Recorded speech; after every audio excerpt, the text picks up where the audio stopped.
You'll hear a story about a tornado. Try to identify the different verb forms in this story. It was raining very hard when the bus left the school.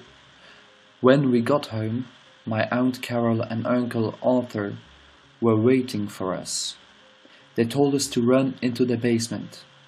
When I looked up the road, I saw a tornado was coming towards our house. We all ran towards the shelter, but it was too late. The tornado was passing over us while we were trying to get down the stairs. We were closing the door when the wind suddenly pulled it off. The noise was as loud as a train, and it was very dark. My uncle was holding me down when suddenly the tornado lifted him and threw him against a wall. Everybody was screaming for help while the tornado was throwing things on top of us. And suddenly the wind stopped. It became very quiet. My uncle and sister were hurt, but we all survived. End of the story. Read the story now.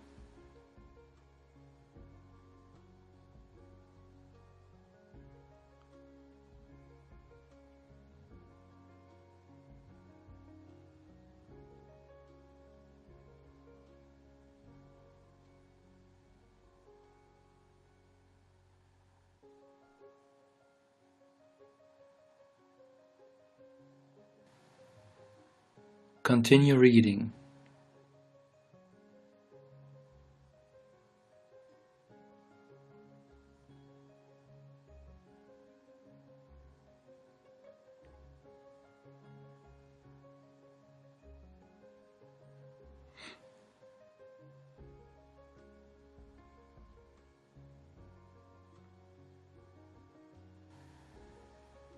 Consider the following sentence. It was raining very hard when the bus left the school. Now try to answer the following questions. What is the meaning of was and what form is it? What is the meaning of left and what form is it?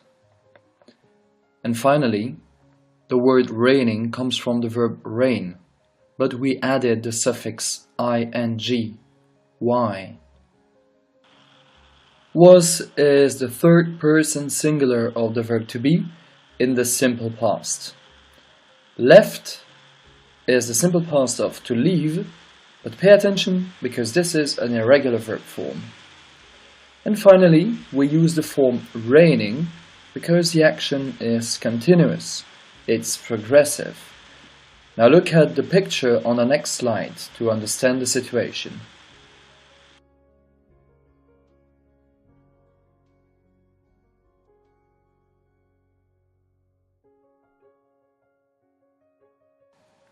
So in this situation we use the past continuous, it was raining, to express the idea that it was probably raining before the bus left the school.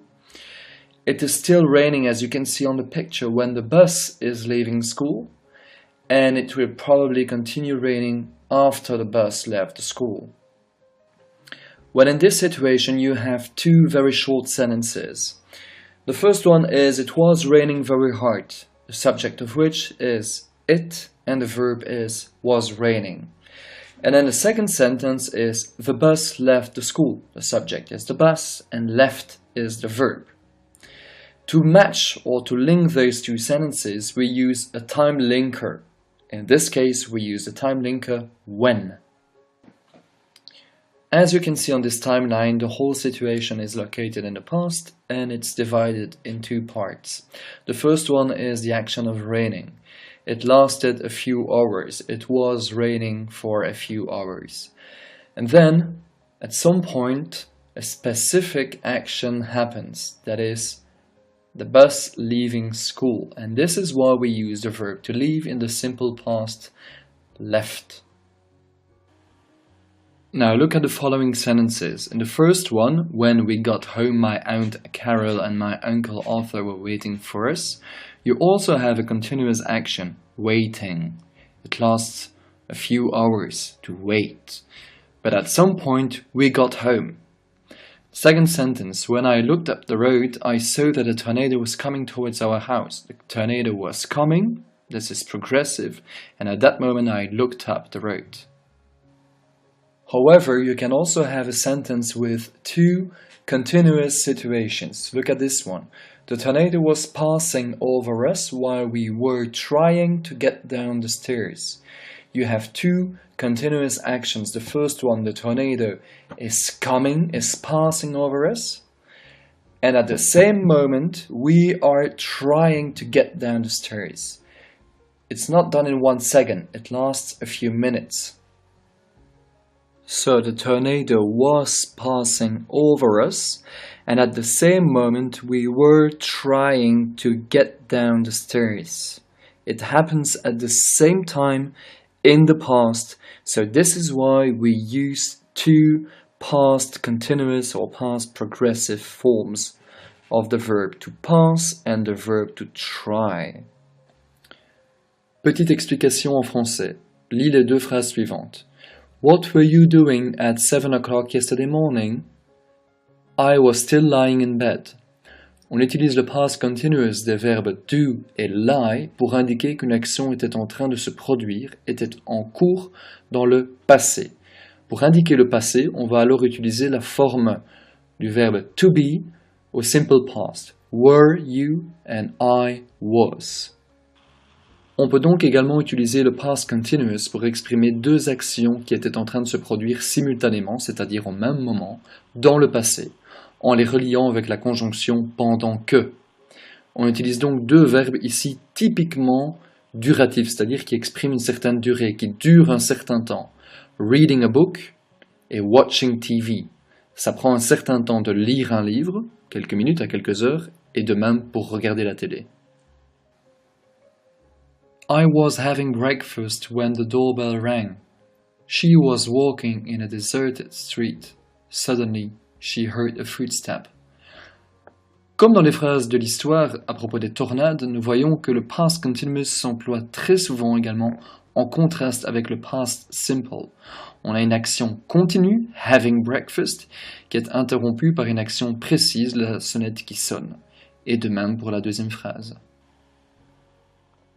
Enfin, terminons cette petite vidéo par la forme du past continuous. Tu l'auras remarqué, on utilise dans la première partie le passé du verbe to be, the simple past of the verb to be. Let's recap. I was, you were, he, she, it was, we were, you were, they were. We then add the verb in the infinitive without the to plus the suffix ing. To form the past continuous. I was plus the infinitive without the to plus ing.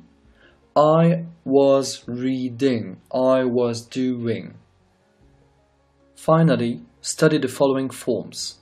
In the positive, he was playing. You were playing. In the negative, he was not playing. He wasn't playing.